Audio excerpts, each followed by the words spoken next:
Hey everybody, today we are doing another topic video. Last time we did one of these, I asked you guys who some of your favorite underrated actors are and why you feel that way. So naturally, we're going to be talking about directors this time. So let's just get into it. Let's start with the first one.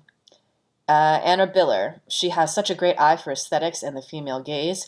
I'm so interested and inspired by everything she does. Surprisingly enough, her movie Viva made me really see her immense talent. Yes, she is immensely talented, that cannot be denied. I will say for me, Biller, she's somebody that I'm torn on. I agree that she's underrated in the areas that you're talking about at the beginning here, that she has a great eye for aesthetics.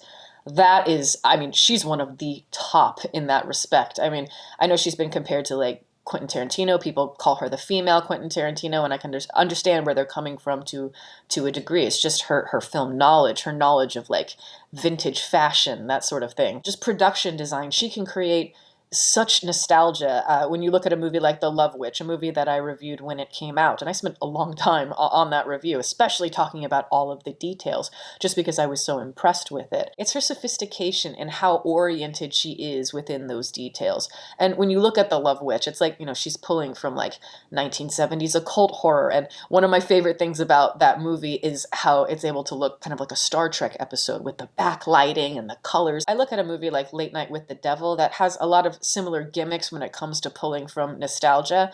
But I just don't think that they take it nearly as far as Anna Biller. It's like it has the flavorings of what she's able to bring, with a lot more depth and a lot more edge. But at the same time, I kind of understand why she never touched a nerve, or why she isn't as accessible, why she's maybe a little bit more niche and she belongs more in kind of a cult category. As extraordinary as her point of view is, how pronounced it is, at the same time, I kind of think thematically she's still working through a lot of things. I see a lot of contradictions. A lot of times things feel a little bit muddled. She is trying to offer, obviously, a more complex view of the female gaze. She lacks a little bit of clarity. That's just my opinion. But I do think if she were able to rein in some of that, I think she could catch on. Paul Verhoeven. He's way more intelligent of a filmmaker than people give him credit for. He always tries to be subversive and push boundaries, usually with a sense of irony and cynicism.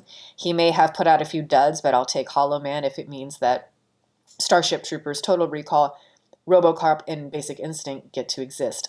I've only seen his English language filmography, but if this is any indication of what to expect, I'm looking forward to seeing his prior films. Yeah, I agree with you. I think you've nailed it here, what you're saying. Verhoeven, he brings an artistic, a European sensibility to Hollywood in a way that maybe it's a little bit off kilter. Obviously, it's more complex, definitely less accessible. I cannot imagine any Hollywood director making a movie like Starship Troopers the way that Verhoeven did, as an example. He is able to take movies that seem packaged in a way that is very Hollywood, and he's able to turn it a little bit, twist it into his own point of view. We all know Showgirls is one of my favorite movies ever.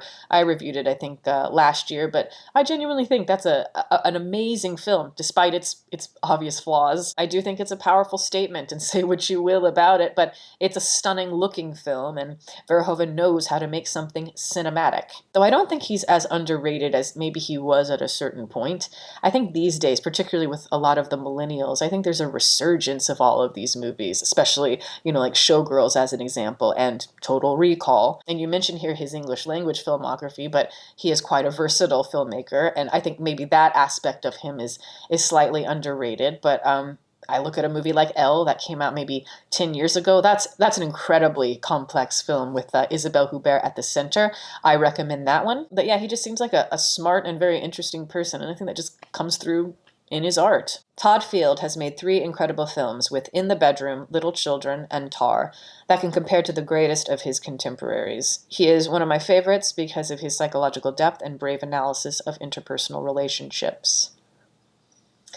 Okay, so that's interesting, because if I look at the first 2 films that Todd Field made, I actually might say, like if we took Tar out of the equation entirely, I would say maybe that he's a little bit overrated. But the moment that you add Tar to that list, it's like suddenly I have a whole new respect for this man as an artist. And it's not to say that I dislike those other 2 films. I think there's a lot to admire within them. I actually like In the Bedroom a lot when you talk about movies that or a great analysis of interpersonal relationships. That one is really great. And I love the score to that film, Thomas Newman. I guess Thomas Newman also does Little Children as well. I always love the end credits scoring for that film. Like I said, it's been a long time since I've seen that film, but I just remember feeling that it was uneven as an experience. But Tar, I mean, that's just one of those films. I knew the moment that I saw it, I was like, okay, I'm going to have to see this so many more times, and it's going to grow, and it's going to be one of those films that always lingers in the back of my mind. One of those movies that people are going to return to and realize maybe they missed a lot about it the first time. Maybe they didn't quite understand it. But I get it, because it's hard to, because it is so... That film is so subtle in its details. I think it's one of the great psychological studies, or one of the great examples of how to show somebody that's very intelligent who's slowly losing their mind. That's quite difficult to do without it being over the top, melodramatic. And like I said, the movie is off just enough where it throws you and you're not quite sure what's going on. It's like an itch you can't scratch. To some, this might be irritating. To me, I found that intriguing, and I only wanted to pull on those threads. And the more that I pulled, the more that I found depth. But I look at it in the bedroom and the sharpness of certain aspects of that, and then Little Children that has, some very cinematic aspects to it, some experimental aspects even, and I feel like those walked so that Tar could run. I think he's right where he needs to be, and whatever he comes up with beyond Tar, we can judge him on those merits. But if he keeps making movies on the level of Tar, I think he will become one of the great directors that we talk about. I don't think he was underrated in the 70s, but Robert Altman has become underrated as everyone forgot about him. On the rare occasion he's brought up, people like Tarantino dismiss him as a pothead. But he's made such beautiful yet also mocking and snide movies like Nashville, McGee and Mrs. Miller, Three Women, A Wedding, The Player, Shortcuts, P.S. There's nothing wrong with Popeye. Yeah, I see what you're saying, because we look at a lot of the film school brats, we look at Scorsese and Coppola and George Lucas and Steven Spielberg. They all have all this lasting power where, most people know who they are. Most people love their movies today.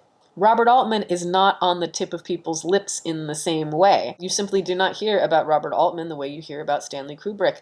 And I think they're, pretty much on the same level, but I understand why. You look at Stanley Kubrick, and he's got such a bold visual perspective, and it's very grand. And so it makes sense why that touches a nerve with people. And, it is the same with somebody like Martin Scorsese. It's very flashy, his style, and yet there's intricacy in that. They all have this robust quality, but all of it is quite accessible, and a lot of the stories are quite accessible.